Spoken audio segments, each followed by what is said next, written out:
First time car buyer, did I make a bad financial decision?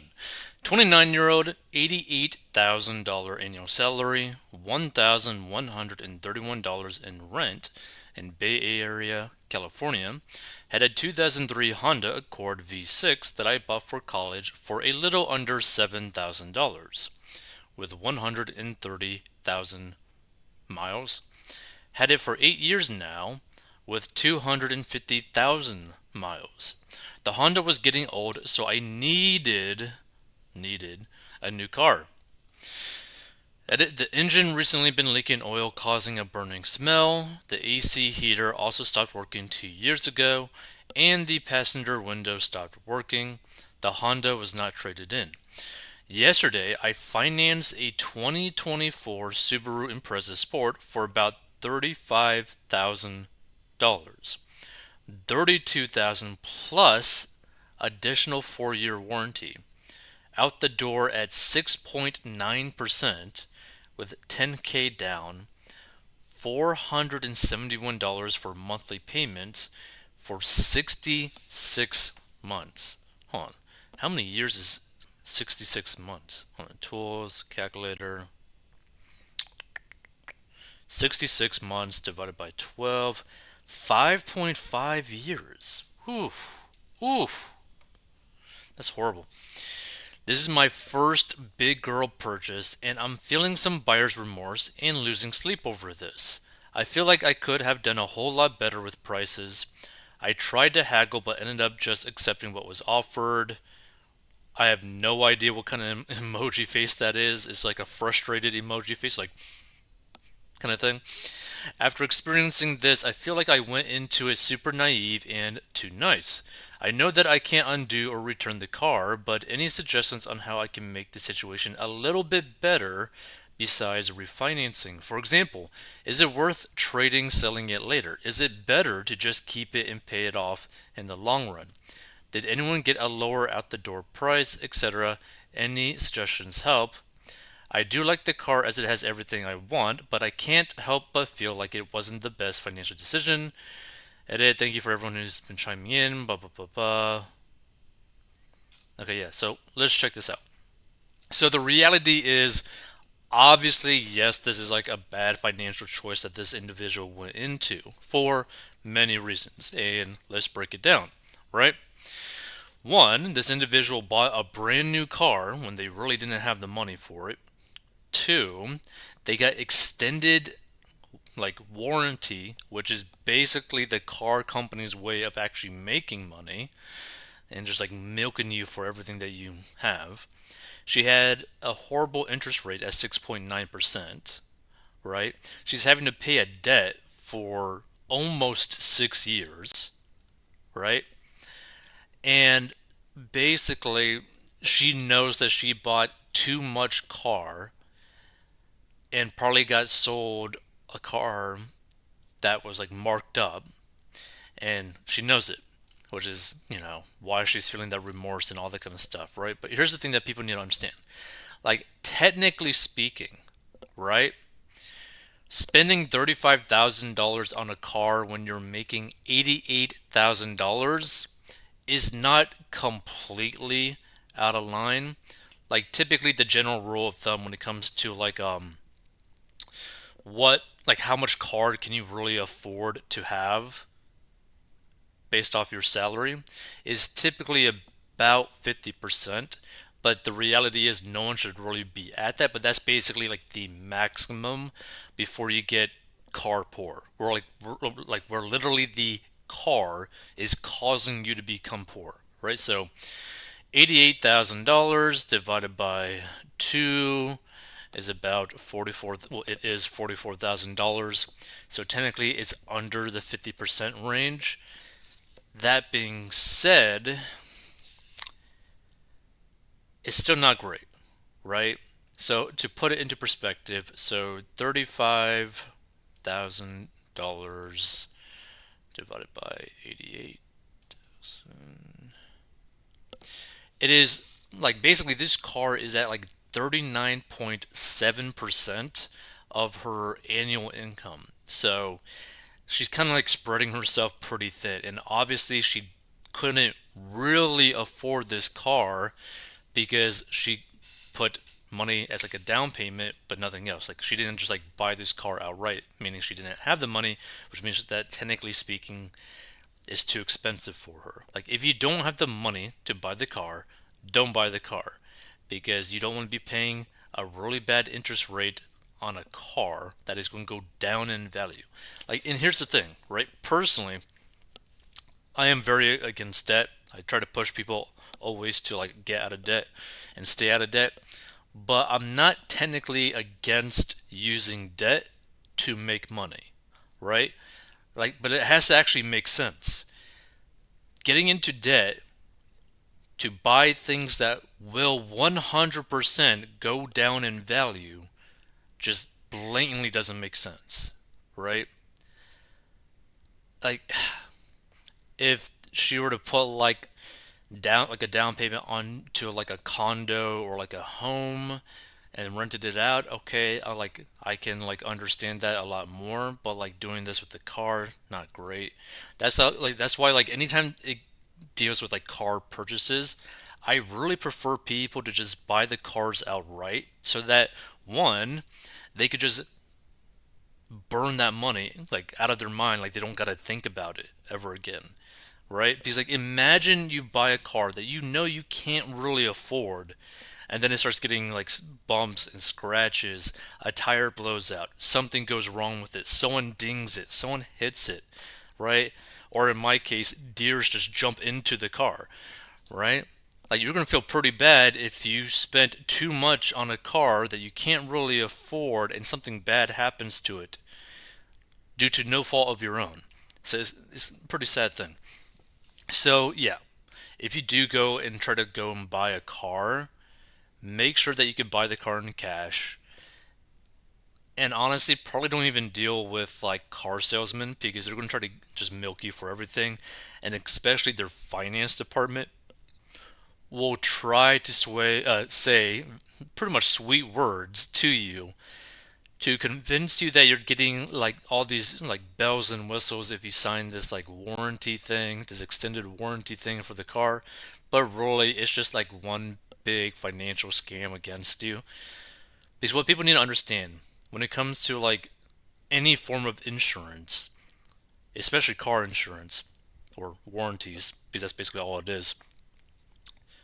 The reason why they offer that option to you is not the kindness out of their heart, it's because they know that they can make a profit off of you, right?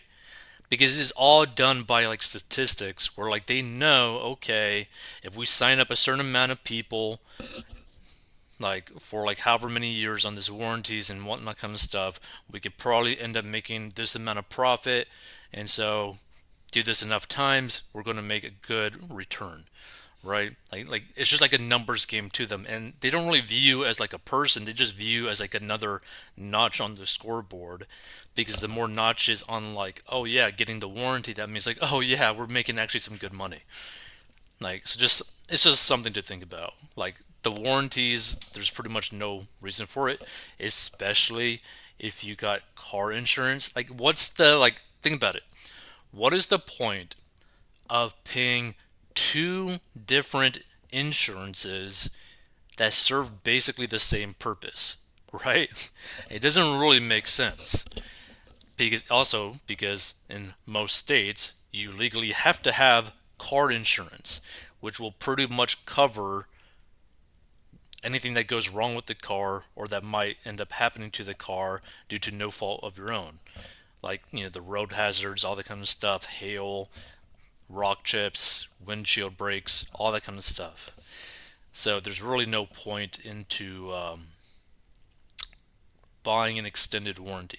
The only time that I think that like buying like an extended warranty might be actually worth it to you is if you are buying a pre-owned, basically like supercar for dirt cheap that has not been modified, so that in case something happens to the engine, everything will be okay.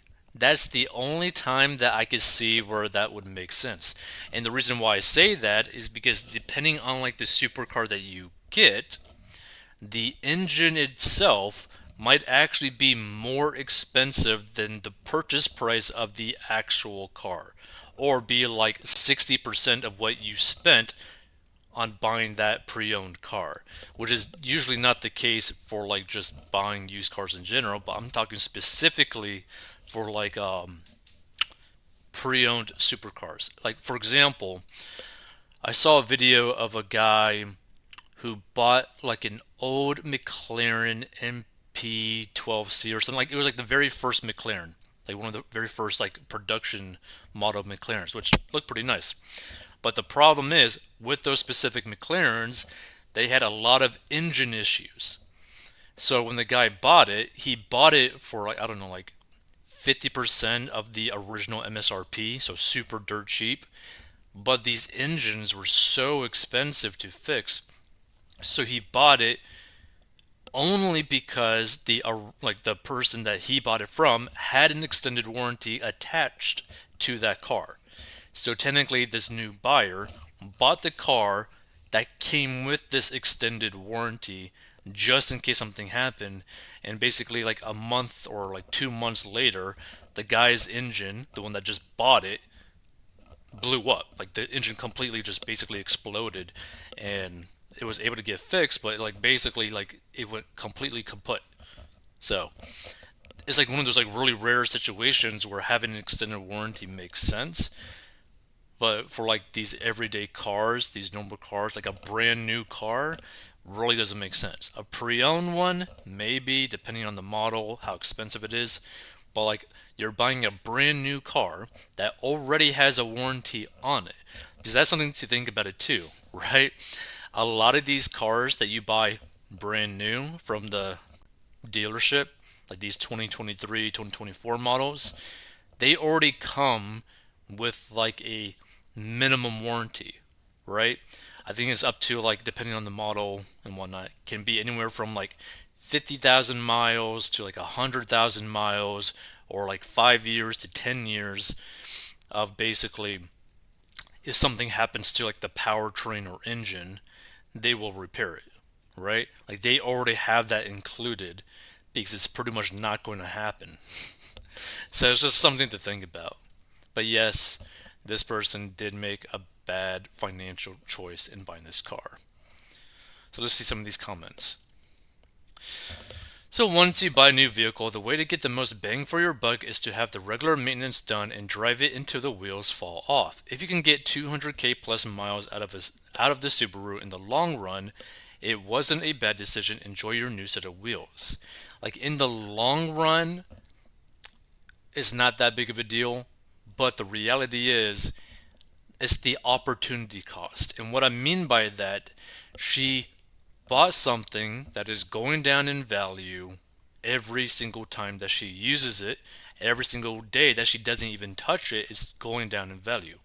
And she's making payments on it every single month, plus the car insurance, plus the maintenance, right? So everything combined, she's probably like it's probably costing her like close to like $800 a month, $900 in like per month. You got to also factor in the loss of value in the car. So if she were to put that money instead to like the S&P 500 or real estate, she could basically be costing herself millions of dollars in retirement. So that's the way that I view it. Like she's buying a car which is going to go down in value, and she got it on debt. Let's see. $471 monthly for a brand new car at $88,000 salary is pretty solid. Just enjoy that you have a new car and try to drive it forever. Again, even though technically she could pay for it, it doesn't mean that it's not spreading herself thin.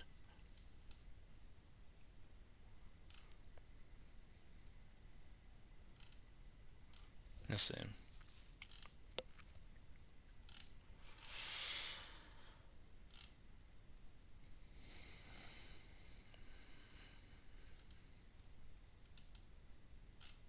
Let's see.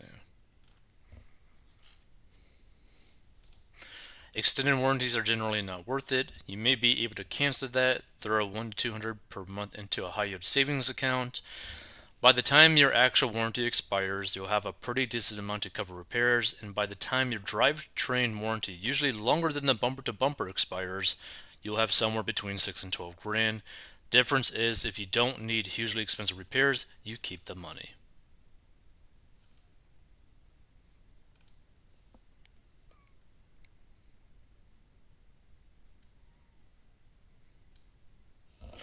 So let's see, this is kind of interesting.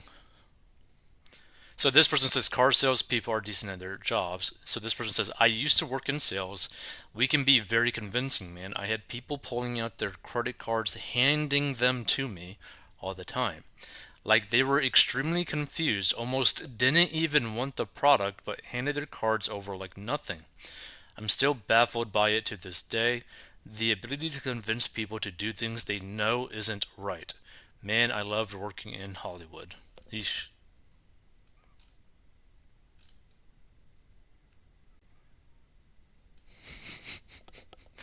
Girl, you posted on the wrong sub if you're looking for peace on a car purchase. Crying emoji.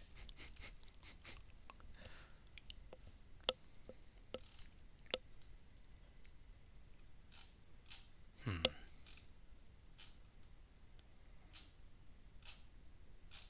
Hey, feel free to give your thoughts. To me personally, I just wish she would have purchased a car in cash instead of going into debt for this car because there wasn't really like a need for her to go into debt for a car. That's my thing.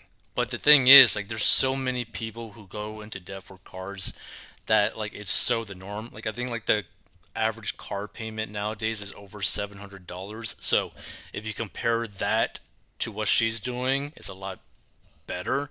But still, at the same time, this is like 39.7% of her annual income, which is still a little bit scary, right? Like, you're still putting a good amount of money versus your income into a car. That is, again, going down in value. And that's my main thing. Like, this is going down in value every day. And I like cars. It's just it's going down in value.